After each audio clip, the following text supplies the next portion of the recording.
Good morning, everyone. We're going to get started soon, but I just wanted to leave a couple of things set up for you. So, just so you know, there is pictures and recording allowed during this panel. So, if you would like to take photos, please do. I will say, please also hold all questions until the end of the questions portion. Thank you.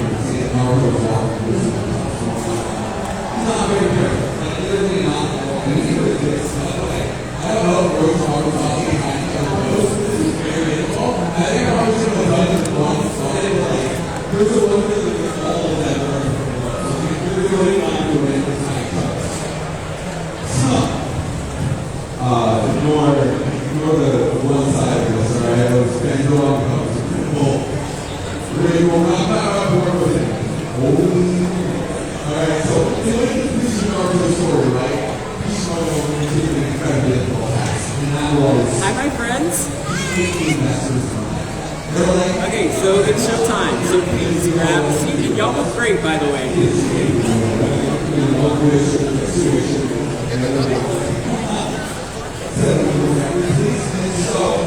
All right. So first and foremost, good morning, Comicpalooza. I hope you guys are doing well today. Well, technically it's afternoon, but nonetheless. Greetings, and thank you all for coming in today. My name is David the Smiley, and today we're going to be talking about Pages of Power, the vibrant history of Black representation in comics, the history of the Black artists, writers, characters, and what representation in comics means to us. So, without further ado, let's get started.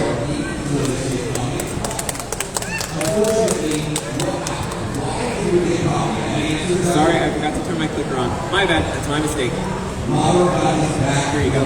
So, again, my name is David the Smiley. I am a Houston, Texas cosplayer. I am an LGBTQIA cosplayer as well. I'm an actor, voice actor, model, drag entertainer, Q&A host, and soon-to-be podcaster. That's not on the presentation. So, first and foremost, again, welcome, Comicpalooza fans. Thank you all so much for being here. I'm happy to see you all.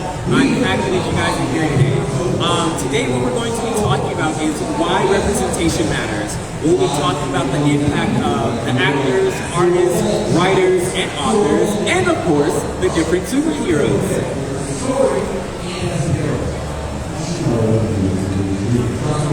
So, first and foremost, we're going to talk about why representation matters. Starting off, we're just sidekicks and side characters to stepping in their own spotlight. Most Black characters back then didn't have their own issues. They only came as cameo characters, and they didn't have a lot of backstory. They would go literally one or two issues, and then you never hear from them again. That's why a lot of them are so important. It's like we don't see them, but now we see them, and now they're more vibrant, because back then they would only just be background characters. You didn't see much, maybe one or two panels, they were maybe in one or two issues, and then that was it. And then going into the next thing is having just one look and not having much individuality. So some of the characters could be clone copies of their counterparts. A lot of them didn't have their own look, or they were just inspired by what was we're in the West, so what Western culture was at that time. If you saw some of the characters like the original, like Black Lightning, Luke Cage, for example, these two guys were brought up in the Blaxploitation era.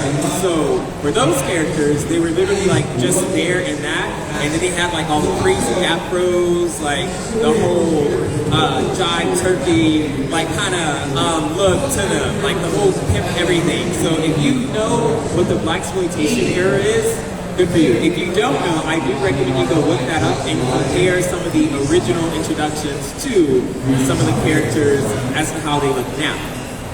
And then, as I mentioned before, not many of them have their own backstory.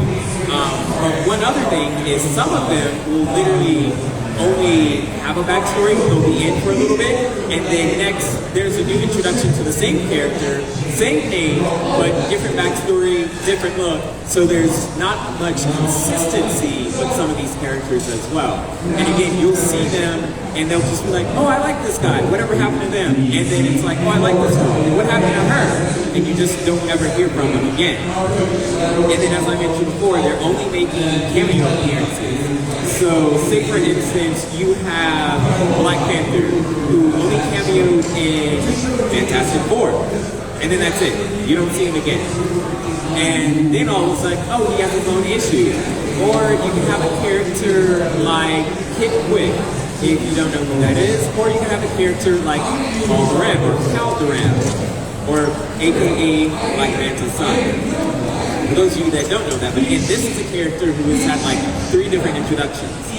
Also different looks, thankfully, very unique to his own character, but again, 3 different introductions as to who he is. And then again, detail of each character. So one thing I will talk about is how a lot of Black culture, our hair is a part of our identity. And so with a lot of the characters, especially like the males, you would only see them with an afro or a bald head, and that's it. Same with the females, an afro or straight hair. That's all you got. It was, for some other it's just like it's too hard for them to draw, or they don't want to go into that actual detail. So now you have people that are going into like full detail as to how they're drawing dreadlocks, braids, giving like fades, giving the Killmonger look, if y'all know what that is. The horrible Killmonger look. Eddie Gordo, like all of these different characters. And one of my personal favorites, Irby, who has a whole afro that is just completely colored. So that kind of attention to detail right there, that's what I'm talking about when it comes to how these characters look then versus now. Granted, today I won't actually be talking about anime and video game characters too much, but that is a panel for another time that I will say. Now, one thing I will say is that there's always been stigma and stereotype of being Black in society. So this stems from colorism, for those of you that may not have know, but a lot of darker shade people were almost always seen as villains. So when it comes to actually like being a dark-skinned superhero, you think that, oh, okay, I can be the superhero, but I also can't be the superhero because I look this shade. Me personally, I went through that myself, where I'm like, I like all of these different superheroes, but because I only see people of my dark like skin tone as a villain, it's like, I guess I can only be a villain then. But no, we have dark skin, light skin, we have so many different shades of characters like out here now, that it doesn't matter what you look like, as long as you have a good message and as long as you're presenting yourself in that light, it doesn't matter, you are a hero.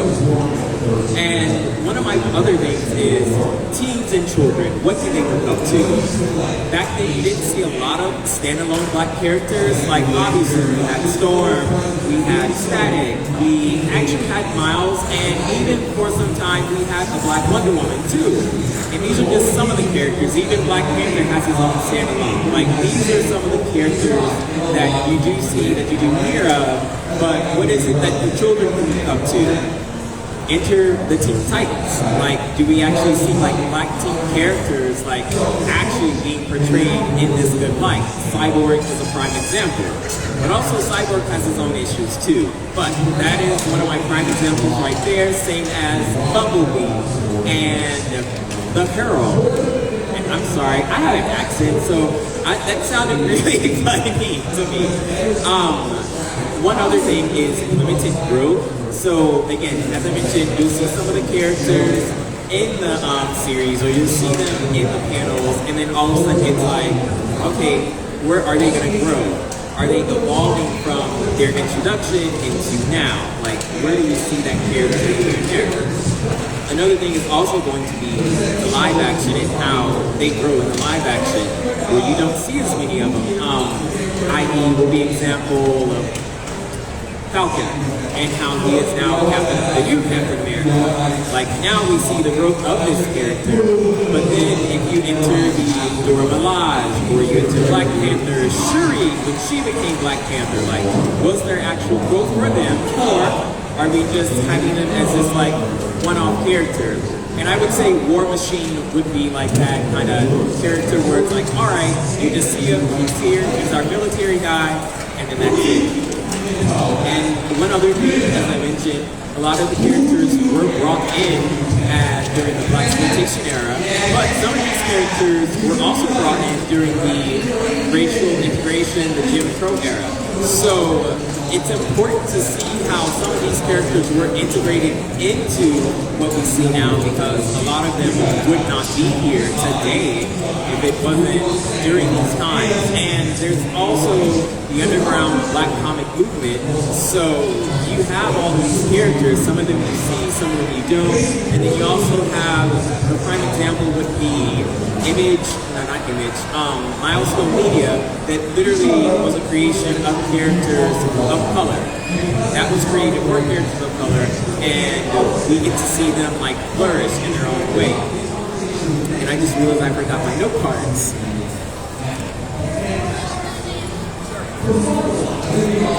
There you go.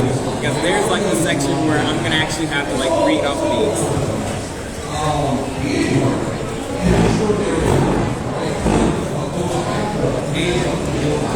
Okay, there we go. So, first off, as I mentioned, we'll be talking about the actors. These are just some of the actors. These are not all of the actors. Again, during the DC, we have Eartha Mae Kidd, Shaquille O'Neal, Morgan Freeman, Michael Jai White, Will Smith, Viola Davis, Tress Williams. In Marvel, we have Chadwick Boseman, Wesley Snipes. Even though he technically wasn't a part of the MCU, he still counts in Marvel. Halle Berry, Jamie Foxx, Michael Clark Duncan, same. Wasn't in the MCU, but again, he does count as portraying a Marvel character. Lawrence Fishburne, Don Cheadle. Now these are just some of the characters, these aren't all of them. These are the actors that have portrayed characters in MCU films and live actions as well. So when we go to the voice actors, we'll talk about Carrie Payton, Kevin Michael Richardson, Bill Lamar. I actually got the chance to meet him, but it was very brief, and I hate that it was so brief because I think Full Justice static, and he complimented the cosplay. I'm like, thank you so much, but I hate that you're leaving, and I really, really wanted to talk to you and have a full interaction, but I'll catch you next time. That I will do. Brock Peters, Cree Summer, Gary Anthony Williams, Donald Glover, James Avery, and Chadwick Boseman. These are all people that have done voice work. This isn't everyone. This is not everyone. I can guarantee you this is not everyone. There's so many more voice actors out there, and as a person that does voice acting, I'm like, I need a history on each and every one of these persons. How did they get to where they are now? Then let's talk about some of the talented writers. Dwayne McDuffie, Felicia Henderson, Aaron McRudder, Christopher Priest, Ta-Nehisi Coates, Vida Ayala, David F. Walker, Roxanne Gay, and Angela Robinson. And I'm going to take a sip of water because now I'm getting hot now. So I do apologize for that. Okay, that's better. So, first up, one of the talented writers I have is Felicia Henderson, and I realized that I don't have the actual description, like the side-by-side. That'll be at another time, and that's only because I only have so much time to do this panel. So I'm just going to quickly read off my note cards for each of these guys, just a brief introduction. She was a writer for Teen Titans and the Static Shock comics. She's also worked on several television series too, like Fresh Prince of Bel-Air, Moesha, and Sister Sister. Black staples in the community. A lot of people know what these are. Dwayne McDuffie, for those of you that don't know, Dwayne McDuffie was the creator of Static Shock. Unfortunately, he is no longer with us. I hate that. I wish I got to meet him, but again, this is one of the key men who have like done so much for the comic community, especially for people of color. Again, he's best known for writing comic and TV series. Again, Static Shock, he was a part of Justice League Unlimited and Ben 10. One of my favorite series, all of my favorite series. He was one of the founding members of Milestone Media with Dennis Cowan, Michael Davis, and Derek T. Bingle. He was hired and promoted to story editor and producer for Justice League Unlimited. So we have him to thank for a lot of the stuff we saw in that cartoon series right there, which is really phenomenal. Next up, we have Vaida Ayala, a queer Afro-Latina writer from New York. They have done work for DC, Marvel, Black Mass Studios, Dynamite, Valiant, Volume, Vault, and more. She's written for characters such as Supergirl, Morbius, and even Xena the Warrior Princess. So she's done some pretty phenomenal things too. And she is with us, thankfully. Let me get to Ta-Nehisi Coates. So some of you know he is an American author and journalist, best known for his works for We Were 8 Years in Power in American Tragedy, as well as Between the World and Me and The Beautiful Struggle. Okay, he's worked for The Village Voice, Washington City Paper, and Time Magazine. He has written for Black Panther and Captain America series in Marvel Comics. So this is just a brief introduction of some of the writers, but again, this is not all the writers that are out there. Next up, we're going to talk about the artists.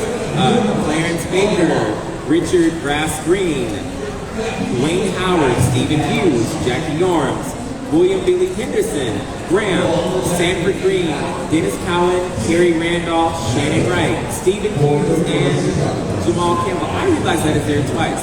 That's a typo. That's my bad.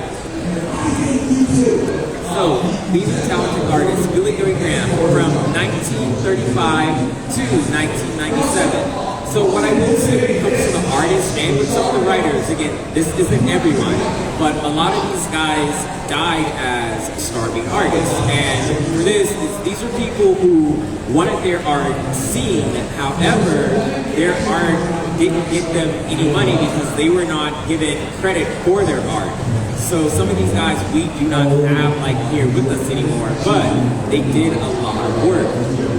And just a quick history about Billy Graham. Best known for works on Luke Cage, Hero for Hire, and The Black Panther. One of his earliest comic projects was illustrating Deathboat in Vampirella in September of 1969. For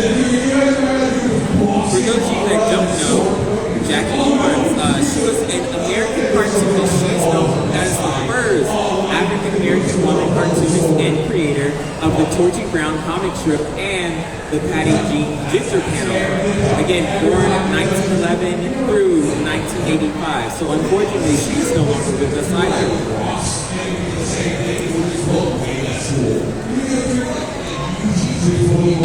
Next up, we're going to talk about Kerry Randolph and Shannon Wright.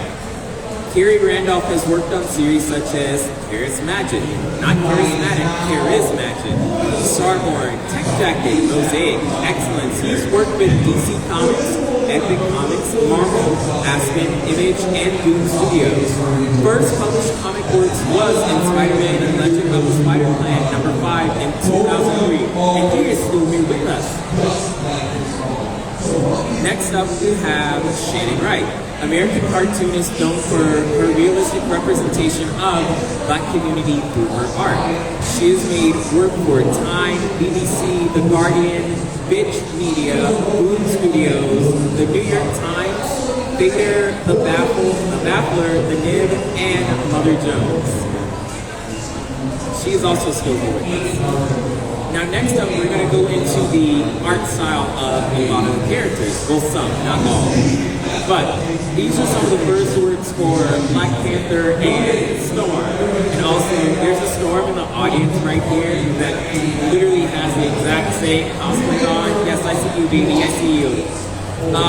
So these are some of the first works for characters. As you see, for Black Panther, he didn't have the whole high-tech suit that we now see now, especially in the MCU.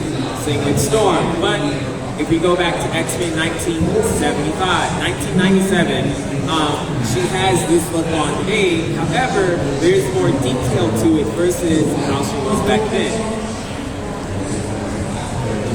Then the two that I have here right now are Nubia and Miles Morales. So this was one of Miles's first like outfits. If it looks similar, think of Peter Parker in the MCU, how he had like the hoodie and just the mask, and that was it. But you also have Nubia. This was one of her second looks actually, and her first look you will see like later on in the presentation. But this is how like she has like the whole like braids and like kind of locks look now. But it's more of a detailed look versus her introductory look where she just had a similar look to Diana. And I don't want to spoil it for you, but you'll see it soon. Then we have the African representation in comics. So these are two African characters, one in DC, one in Marvel.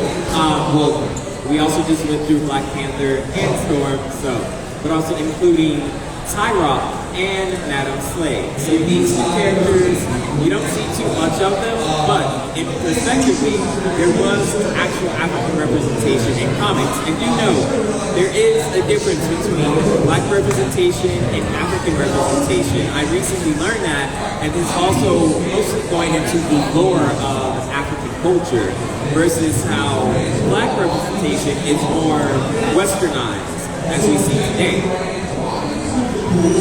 So, for my DC fans, I grew up in DC. I grew up in both, but I guess I can say I'm more of a DC fan. We're going into the DC characters now. So, hold on to your socks. First off, these are some of the characters that I do have. This isn't everyone, but these are some of the characters.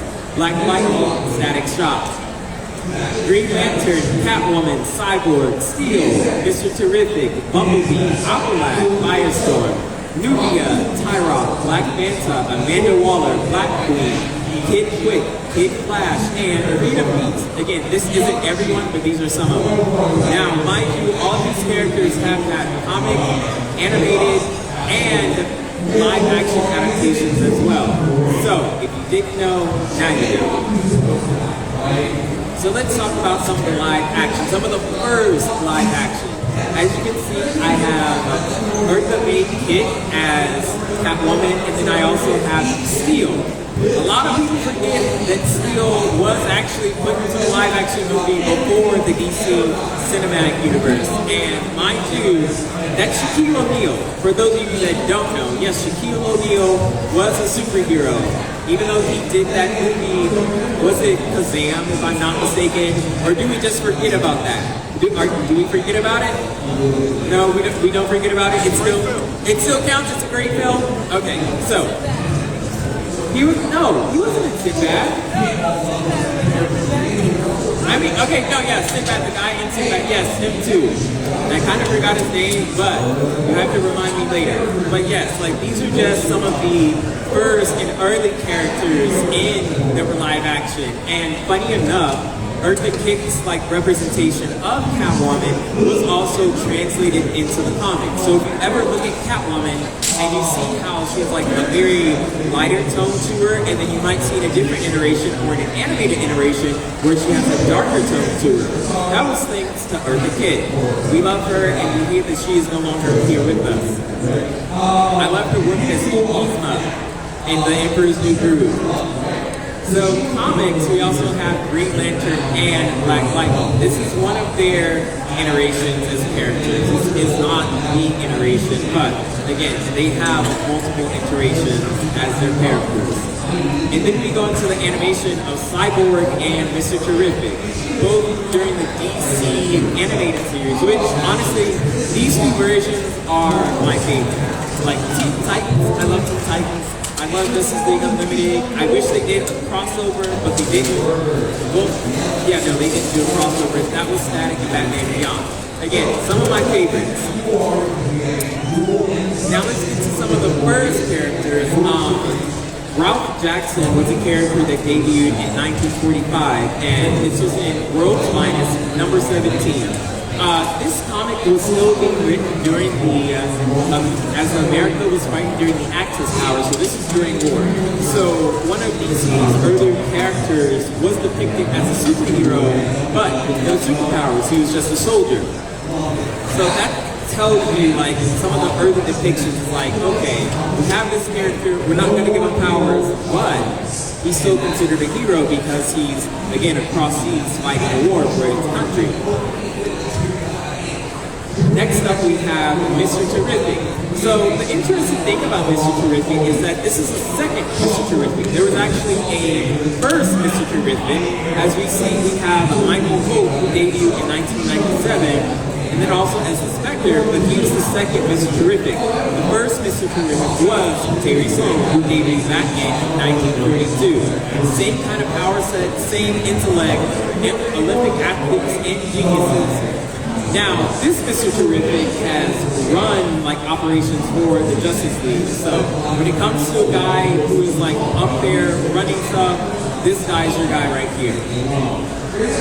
Now we get to one of my favorites, Static. The name Static. Static Shock. How can it shock to your system? One of my favorites. First debuted and appeared in June of 1993. Had his own standalone comic. So he didn't integrate into the DC universe until later on. But he was one of the characters that was created by Milestone Media, and then again later merged into DC. And has been a member of both the Teen Titans and the Justice League. So this guy has been like up there, and he's been around for quite some time. At least while I was around. Now we go into Nubia. Now I mentioned how her artwork was in that first slide. Now we're going to talk about how her artwork was in a different slide. So she debuted in Wonder Woman number 204 in 1973. And this was, as you can see, her look back then. What you can't see is the full body, but she actually was covered in armor from head to toe and had on a helmet. So all you could see was the black hair. You didn't see like what she looked like until she took off her helmet after she almost beat Wonder Woman. However, what people don't know is Nubia is the second Wonder Woman, and she is also the twin sister of Diana.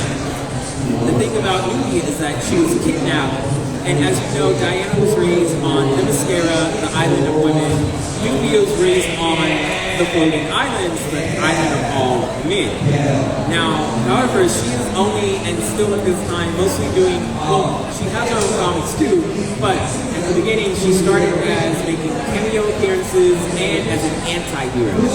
So not as a full Wonder Woman. However, she has now had her own like standalone comics, but they have made her younger in some of those comics as well. So she's not a full-on adult. She's actually like a teenager. So much for being a twin sister. Next up, we talk about Tyra. Again, debuted in 1976 in Superboy number 216. He's a native, lost transdimensional advanced African society. Now, if you don't know, Tyra was a part of the Legion of Superheroes. So you don't see him in some of the early stuff, but you do see him in the Legion of Superheroes. So I do recommend you look him up. He's also been in the animated Legion of Superheroes as well. And this took his character took roughly 10 years of approval before he was actually allowed to be on paper. This is because his actual name literally translates to Scream of the Devil. So that didn't go over well back then, especially in the 70s.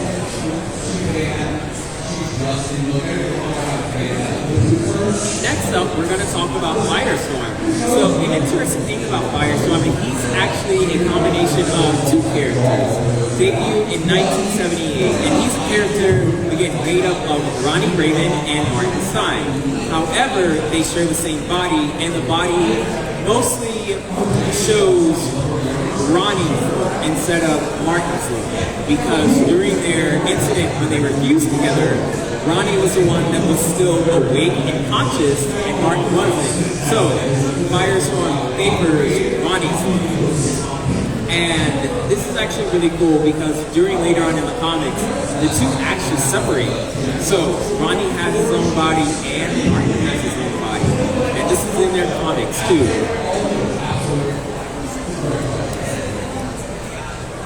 Next up, we're going to talk about Steel. So, Steel's first appearance was in The Adventures of Superman in 1993, and this is following the death of Superman. So for those of you that don't know, Steel was one of the characters that were part of the reign of the Superman.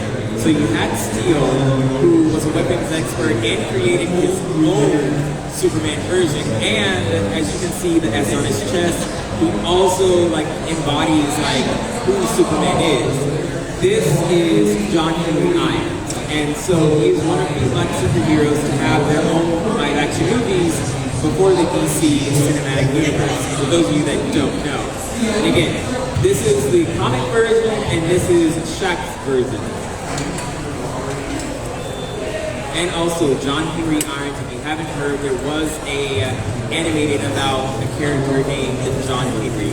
I also do recommend you go looking that up. It's a very short animation, and I forgot who created that one. Now let's get into Cyborg. His first appearance was in DC Comics Presents in number 1926 in October of 1980. Was one of the original Teen Titan members, and he's also been a part of the original founding members of the Justice League in the new 52. So not the old one, but the new 52. He's one of the few characters that, and it actually shows how he struggles with accepting who he is after his incident, and also being prompted by his father to give him the cybernetic body. Cyborg is one of those characters who is an amputee who constantly deals with depression. And it shows, but it also does not show in the comics. But he's not happy with the way that he looks. He doesn't feel like he is a man anymore. He feels that he's just a monster at times. Next up, we'll talk about Black Lightning. Black Lightning, this is one of his earlier looks. Again, this is during the Blaxploitation era. His first appearance was in an old comic, Black Lightning, April 1977. Again, created during the Blaxploitation era, but became Black Lightning to stand up against gang violence. So this is a character, much like Luke Cage, was just on the streets, beating up everybody. So what you don't know about Black Lightning is he actually had a belt that gave him his lightning powers. However, during one of his fights, the belt got damaged, and so while it predominantly produced the force field, because he had the belt on for so long, he could generate the electricity from his body naturally, and he didn't need the assistance. Next up, we'll talk about Kid Quick. Their first appearance was in February 2022 in DC's Very Merry Multiverse. Kid Quick is one of DC's first black non-binary characters, and they are part of the Flash family and accesses the Speed Force in their own unique way. They reside on Earth 11, so instead of Teen Titans or Justice League, you have Teen Justice and the Justice Guild, as they are a whole group made of sidekicks from their own respective league. Then we'll go into Aqualad. His first appearance was in Aquaman number 57, September 77. So, he has two different origin stories and two different names. So you have Calvin Durham and then Jackson Hyde. However, there is another one and you pronounce it Cal Durham. And I know, it's the same, play on words. But Calvin or Cal was an adult and was the henchman of Black Manta, who also defected, but again was like a science experiment. Jackson Hyde is the teenage version that we see and is the official comic version. Young Justice's version was Cal Durham, and that was his official debut. So you have three different versions of this character, and they debut in different ways. So, for my Marvel fans, we're actually going to get into Marvel and those different characters as well. So first and foremost, let's mention some of the characters. We have Miles Morales, Luke Cage, Storm, Black Panther, Tombstone, Bishop, Willis Stryker, Diamondback, Dr. Voodoo, Eric Killmonger, Madam Slay, Falcon, Ironheart, War Machine, Blade, Isaiah Bradley, Captain America, and Monica Rambeau. And also, I forgot the other one, but her mom, in a different universe. So for the live action characters again, I like to point out before the whole cinematic universes. So we have Blade, Wesley Snipes Blade, and then we also have Michael Clark Duncan as William Fisk from the Daredevil movie. For those of you that don't know, there was another Daredevil live action, but this was probably one of the best contents in my opinion. And then Blade also did his thing as well because we feel that he actually helped set up the Marvel Cinematic Universe too. Then we have the comic versions of, this is the original version of Luke Cage when he first debuted. And then we also have Goliath as well. So these are two male characters that were introduced during the Blaxploitation era. Next up we have Storm from the 92 animation. I'm not going to include the 97 because as much as I love that one, I want to focus on her artwork and the 92 animation. And then also we have Miles Morales animated in is on the Spider-Verse universe. So one of the first characters we're going to talk about is Black Panther T'Challa. Although granted, if we think about it canonically, he's not the first Black Panther, but he is one of the more known Black Panthers. Debuted in July 1966 in the Fantastic Four number 52. Became a member of the Avengers in 68. And for those of you that don't know, he actually had a name change. So it was Black Panther for a while, but then it changed to Black Leopard. And this was to avoid confusion during the Black Panther movement. For those of you that don't know that, so they didn't want to change, like, get the two, like, mixed up. In this character, they changed it back into 1973. So, in the early 70s, he was Black Leopard, and then changed back in 93 as Black Panther. And then this is also a character who they had a special issue for where he fought against the Ku Klux Klan. Came all the way from Wakanda, went down to Georgia, beat up the Klan, and then left. That's it. And there is a comic for that, for those of you that don't know. Again, let's talk about Luke Cage, aka Power Man. So his first appearance was in Hero for Hire in 1972, which was also, again, during the Blaxploitation era, which explains his look. I showed you one of the first looks, now you have this look with the chain wrapped around him. So he has different looks, and one of the other looks, it's just completely bald. So these are like two that you have with hair with an afro. And as you know, he was wrongly convicted and he was sentenced because of his rape. However, he got his powers due to the fact that experimentation. And as you know, he's just pretty vulnerable and strong. Next up we have Isaiah Bradley, Captain America, appeared in Truth, Red, White, and Black, and that was #1 in 2003. So he's not new, but he is new-ish. And he was the first Black Captain America. Bradley, however, was one of the only surviving soldiers of his platoon during the mass experimentation because before Steve Rogers got his powers, they experimented on the black soldiers to make sure that it was safe for the white soldiers they wanted to actually give the super serum to. So he survived, got the powers, but was not given the title of Captain America. However, after Captain America was like on ice, he decided, I'm gonna take this costume, I'm gonna go free these other like soldiers out of here, and he was also court-martialed for it. So he again doesn't have the official title as Captain America, but he is a Captain America in his own right. Next up we have Monica Rambeau, aka Captain Marvel. So, Monica, the interesting thing about her is that she's had several names, but she was the first Captain Marvel. So we have Marvel, and then you all know we have Carol Danvers as Captain Marvel, but her first iteration was Miss Marvel. But let's circle back to Monica Rambeau. So again, she's had her first name as Captain Marvel, that was in 1982. Then it changed to Photon, which was in 1996. And then later to Spectrum in 2013. So she again debuted as Captain Marvel. She was the first one to carry the title from Marvel that was actually given to her.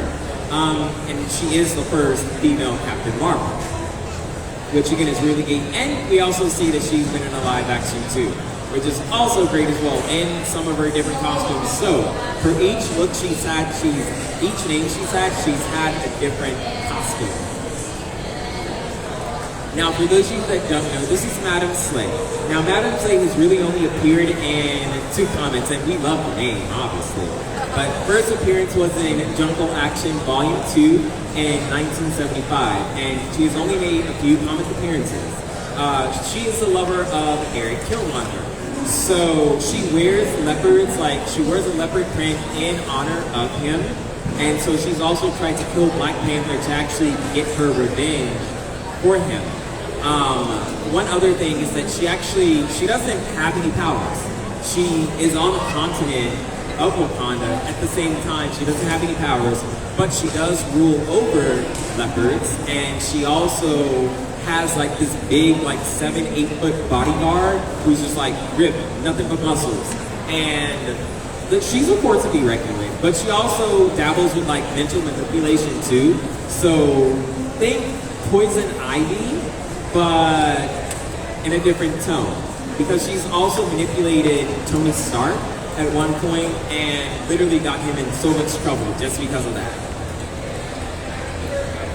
So let's talk about Ironheart, aka Riri Williams.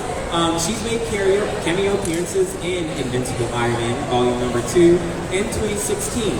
So again, fairly new character, original. And then she made a full appearance in Invincible Iron Man number 4, number 6 in 2017. So she's a teenage genius who reverse engineered her own Iron Man suit. She stole one and then reverse engineered, made her modifications.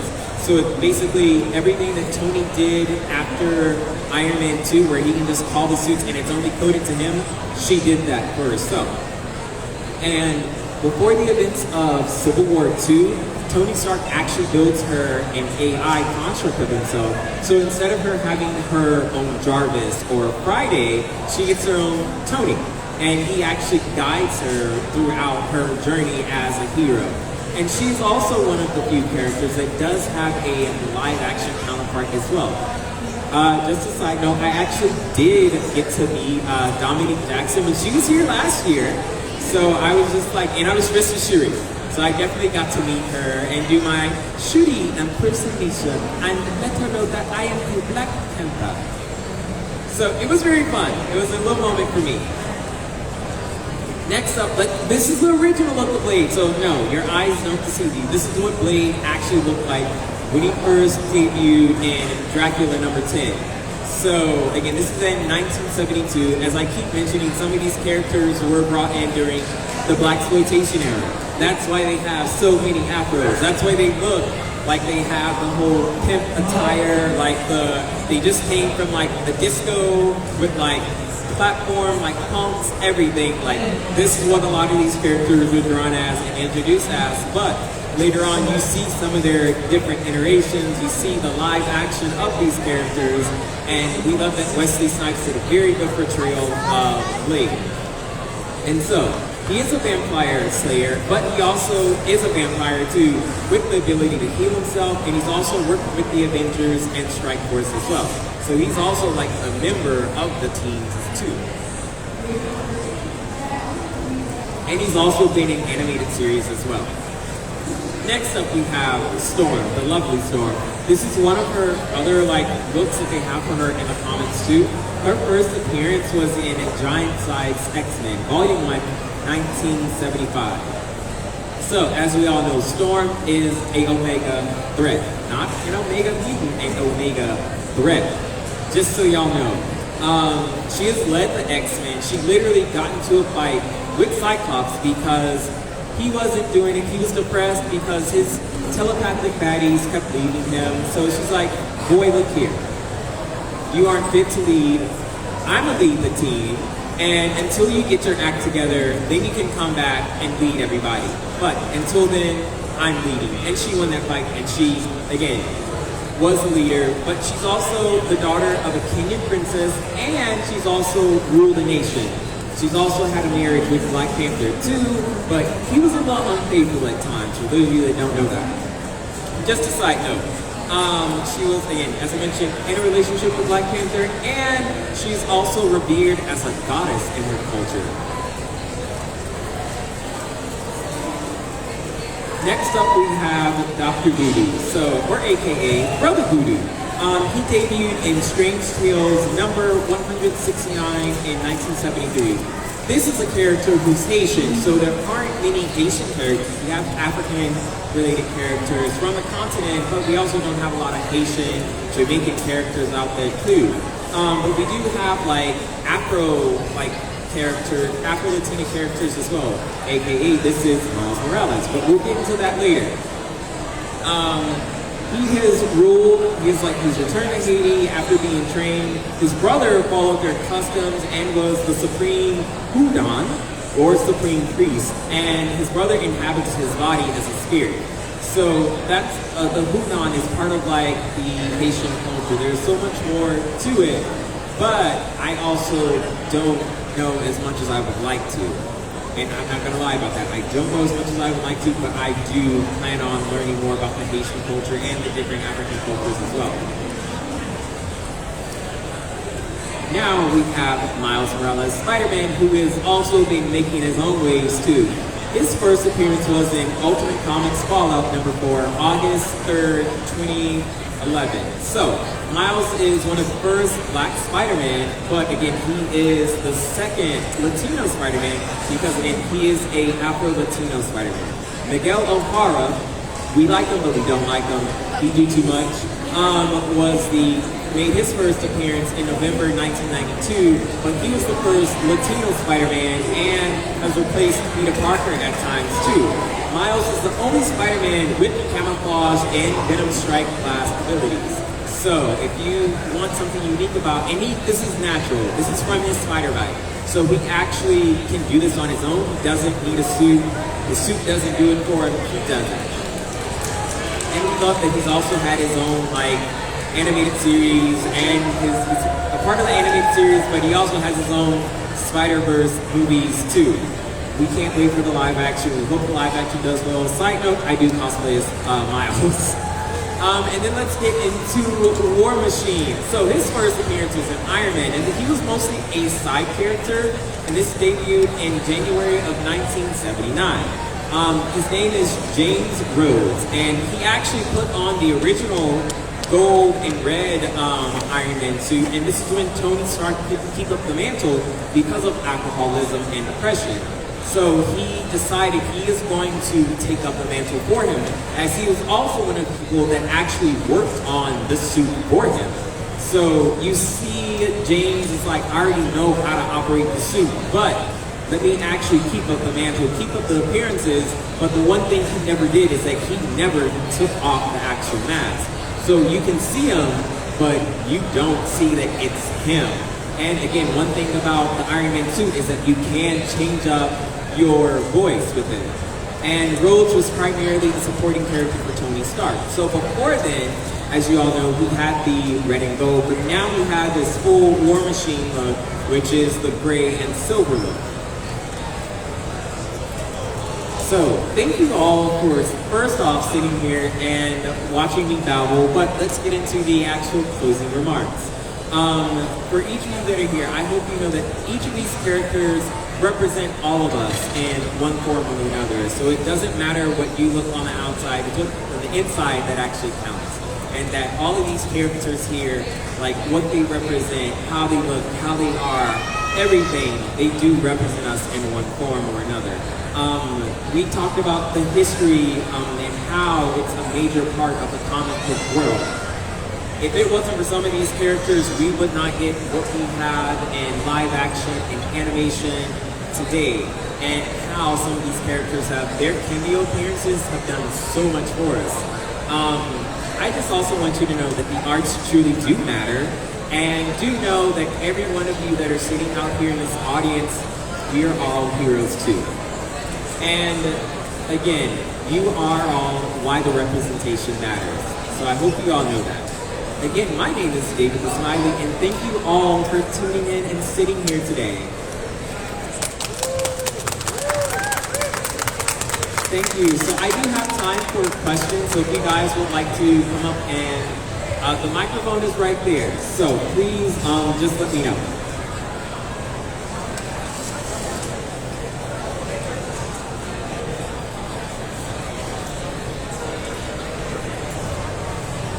Is it on? I think it's on.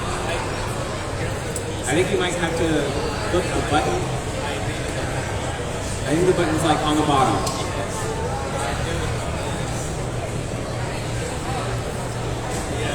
Oh, Okay, yeah, there we go, there we go. alright, my question is, I know you're talking about the black exploitation, like the afro and kind of like the disco look.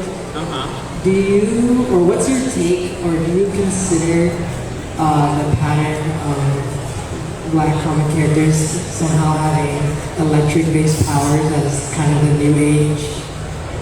Okay, so I knew this question was gonna come up, and like someone was gonna ask this question. So when it comes to a lot of the black characters and literally only having like one power, which is lightning, I'm gonna say this. I'm gonna say that it is actually unique because it just means one, that's like a power that the black characters have. That's just our staple. But at the same time, like no one else has this power.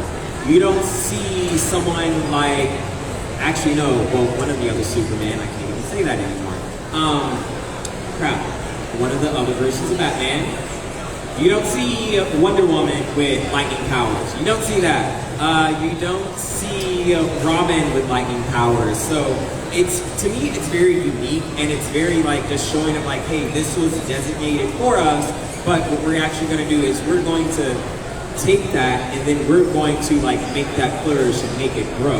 So yes, it's a joke that like most black superheroes are introduced with lightning powers, but like we're gonna grow from that. We're going to like not just take that as like a downside, we're gonna take that as like a good thing, and that's our thing.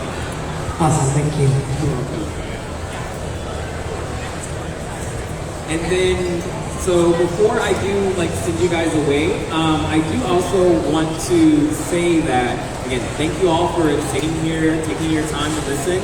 Again, my name is David Smiley. I'm located in Houston, Texas. If you would like to follow or any of the things that I like to do, you can find me on Facebook as David the Smiley. My Instagram is David the Smiley Cosplayer.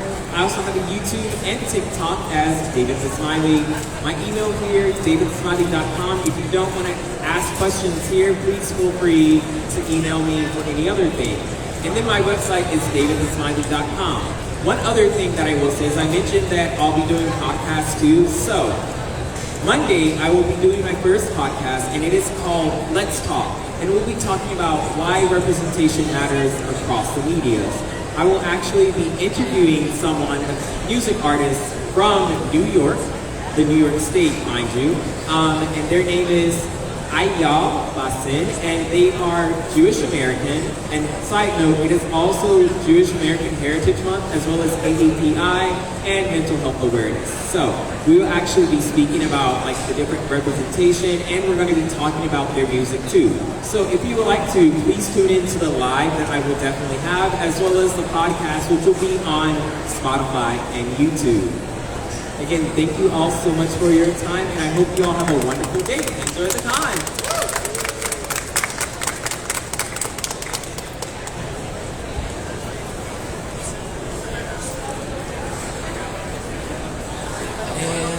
Uh-oh.